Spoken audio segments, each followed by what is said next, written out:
Yeah, not too Okay, bad. good. All right, we should be live any second now. And yes, good morning, everybody. We are live Good morning. and I'm able to, I don't know what's happening. I can't record. Okay, but we're live, so we got to talk about something. Oh, all right. So I'm Natalie Alec with Atlanta Sex Therapy. This is Mary Hannah with Atlanta Sex Therapy. And so since Mary Hannah, it's been a while since you've been here, we're gonna jump in and let you talk about what are the themes of the week and what have you been seeing this week? Yeah. So some of the themes that I've been seeing, is sort of like that desire for labels and what that Uh-huh. looks like and how, I don't know, I think it's an interesting balance. Some clients love labels and they love finding that label that Mm-hmm. describes them, and then others really struggle against that and say, no, there is no box that fits me. Mm-hmm. Um, But what's cool is that there really are so many different labels that can describe how Yeah. one feels in their like gender identity, gender expression, like sexual expression and identity that like people think, oh, I never even knew that existed. That's really cool. Right. Um, and so I think that those are some really interesting resources for people to dive into too. And it's even like stretched me of like, okay, how can I find these resources to have on hand for Yeah. clients too? Yeah. It is always interesting because now that I've been in the field about 15 years, the Hmm. labels have changed throughout the years. I was just telling Right. somebody, like, sometimes I feel like, do I need to go get another master's? Like, do I need to redo my master's degree or redo some of my core training classes so that I am current on the nomenclature of today? Hmm. And the answer is no, I'm not getting another master's degree, but the language is constantly changing. And I think because people Hmm. are constantly changing, and what we want is changing and evolving. And so if somebody is searching for a label or they have a label and they're like just struggling with kind of how do I now wear this label? What do you help them with when they come into therapy? That's a really great question. So I think for me, it very much starts with like, what is your lived experience, right? Because that's really of what these labels describe is how you Mhm. experience the world. And two of like, what would a label do for you? Is it Mhm. something that really would make you feel seen and perceived? Because that's Mhm. really the most positive benefit of a label in my mind, Mhm. especially too, because in some ways it very much makes sense that people want these labels now more than ever because Yeah. now people like in the LGBTQ plus community actually have a chance to be represented and discussed and Yeah. described in Yeah. their own terms. They get to Mhm. define themselves. Mhm. And so I definitely understand that that can be a huge part of the empowerment experience. Yeah. Um, so it's so much of dialing in and like asking the client to really bring me into their world and then together sort of searching and seeing like what resonates with the client. Like it's never going to be me like saying here's the label that you're going to want, it's going to be very Right. much like, well, here's some options, like what do you think, what fits Mhm. well and what makes sense with what you have lived. Yeah. Yeah. And I think the other thing about labels and what I want to caution people with labels is I see labels as just a starting point. Mm-hmm. Just and so and I want to take it broad for a moment and look at mental health labels such as depression or Mm, anxiety or something like that. A label is a place for us to start to figure out the things that may be helpful for you and beneficial for you and to get you to where you want to go.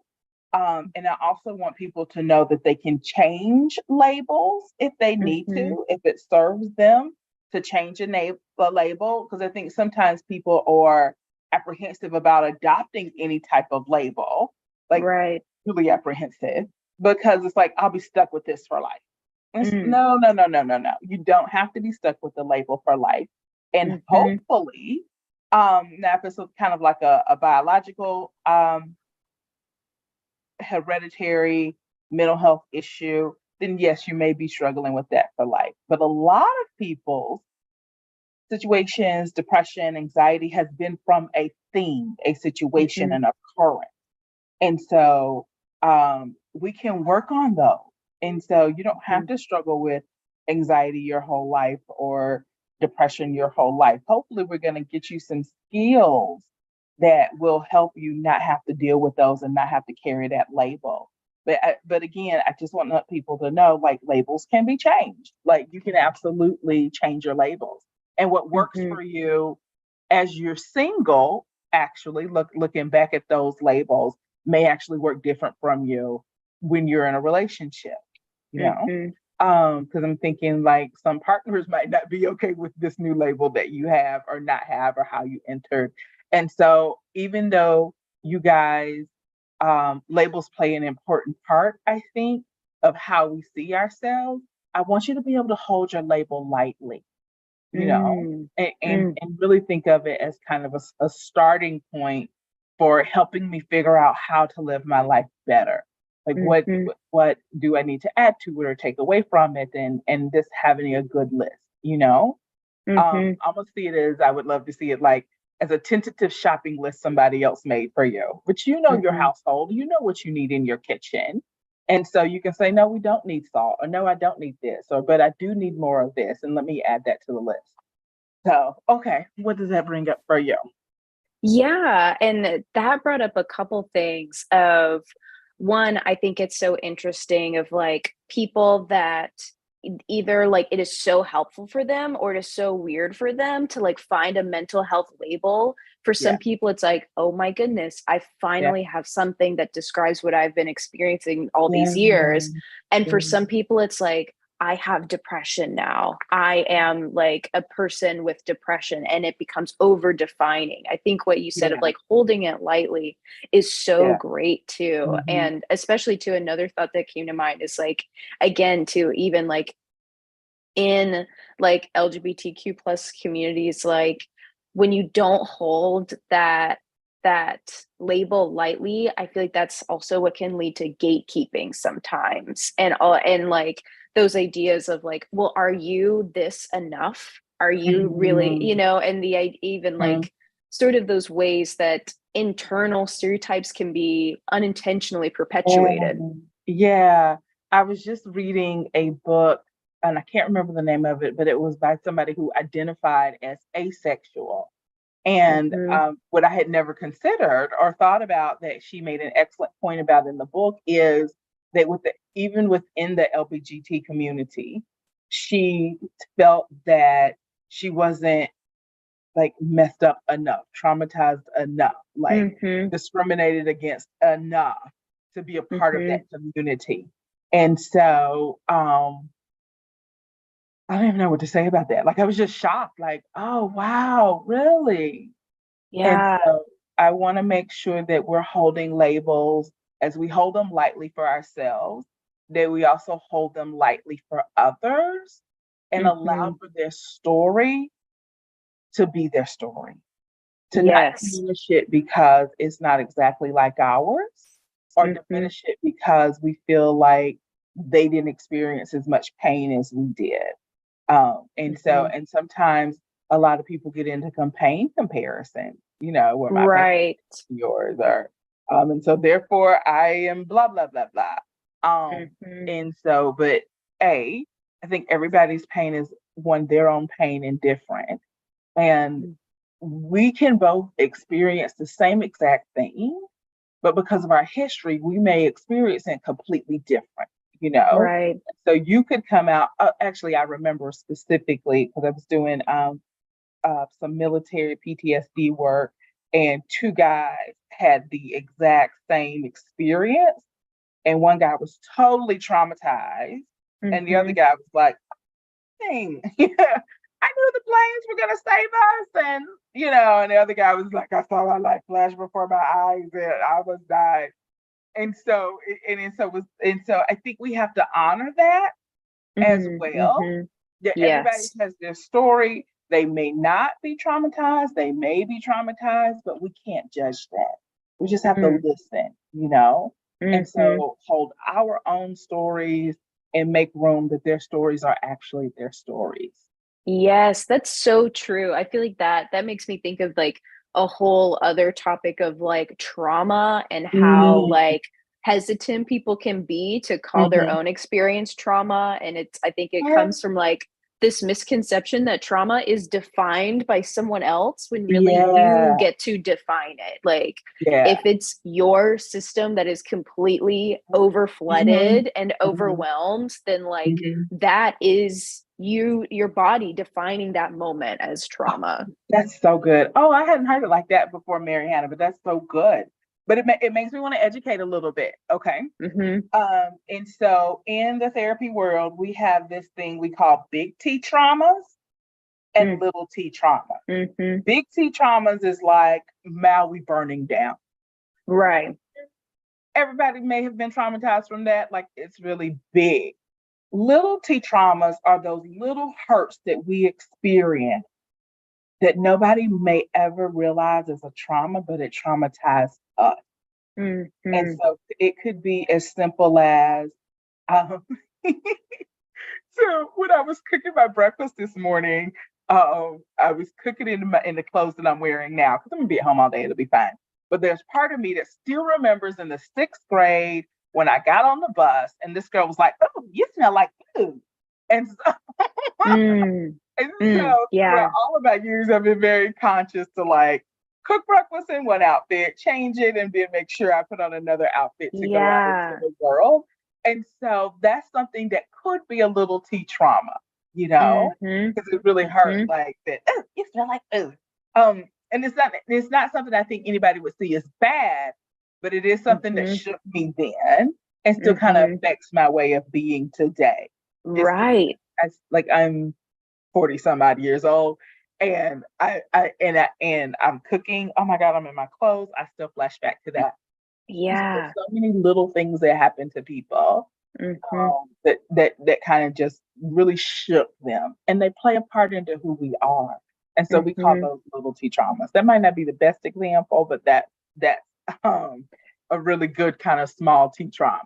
Hmm. Yeah, well, and I think that probably resonates. Like, I know when you told that story, I'm thinking like, "Oh, yeah, the time when, like, kids made fun of my drawings in elementary school." Like, everyone has a story like that, Yeah.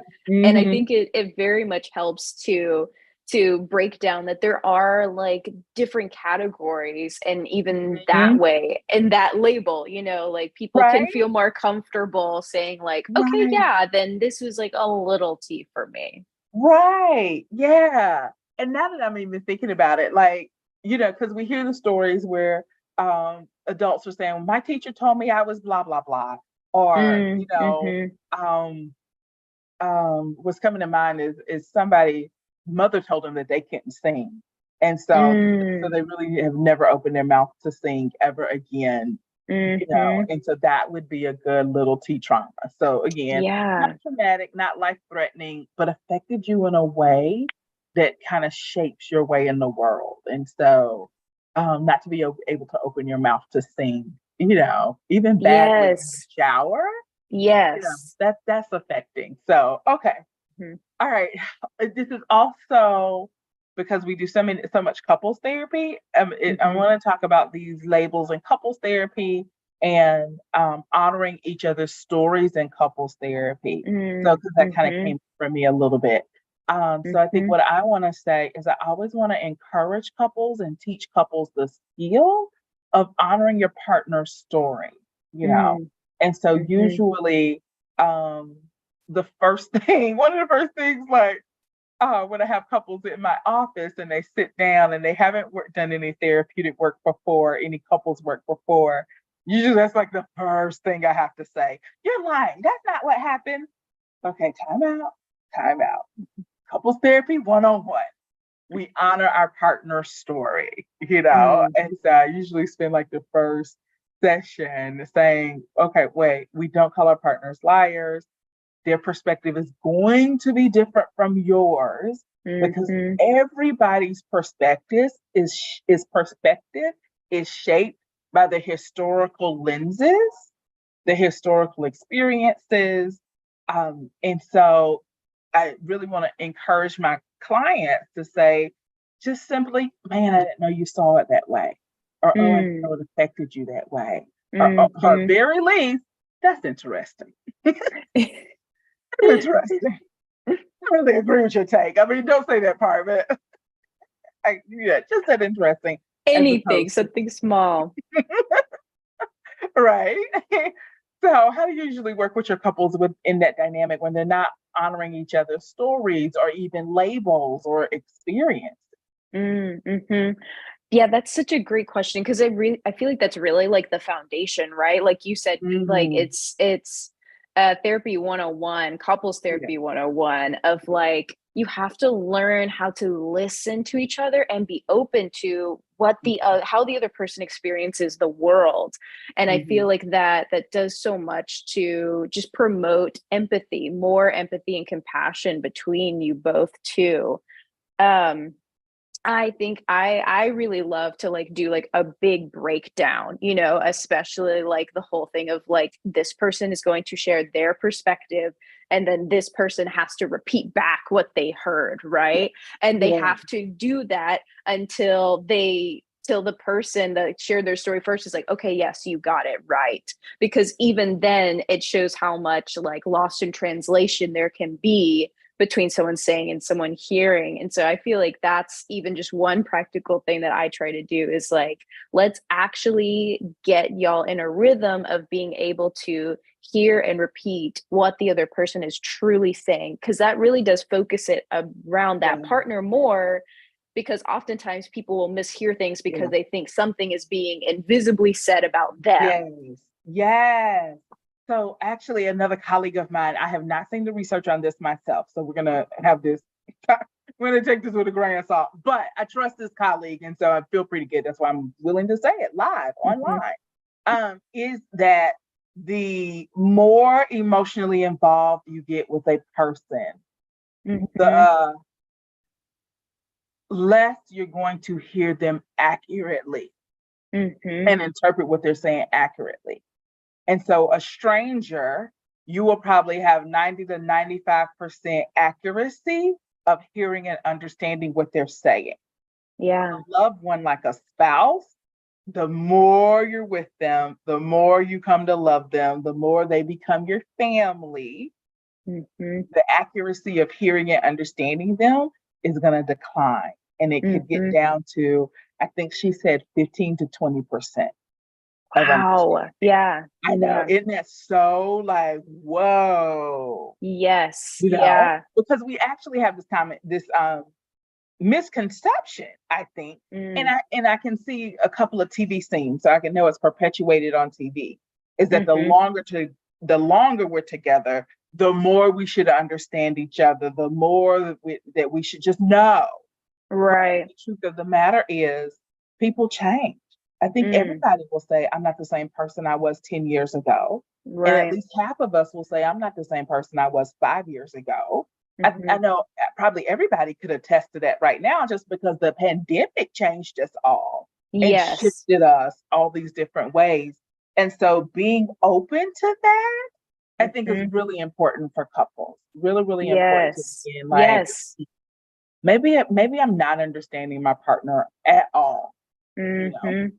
Yeah. Yeah. Yes, and you saying that too made me think of like bringing it back all the way around of the couples that start to label themselves as couples that fight because of that Mm, misconception we should know each other well by now is that idea of like well we're just a couple that fights, we're a couple that yeah. doesn't get along, you know, and couples lose sight of their strengths that way. Mhm. And then too it's so easy to then like become protective of yourself of like Yeah. well we're a couple that fight so I have to fight for my side, and Oh, it can become so divisive that way too. I yeah. feel like those that like really harmful label can really set in. Yeah. All right. So winding down in the last 8 minutes, I want us to give couples some steps that they can do. Okay. Mhm. First thing I would want my couples to do is adopt a new label for who they are and Mm. want to be. Mhm. So let's say it's the uh, the Hughleys. I'm just thinking of a name.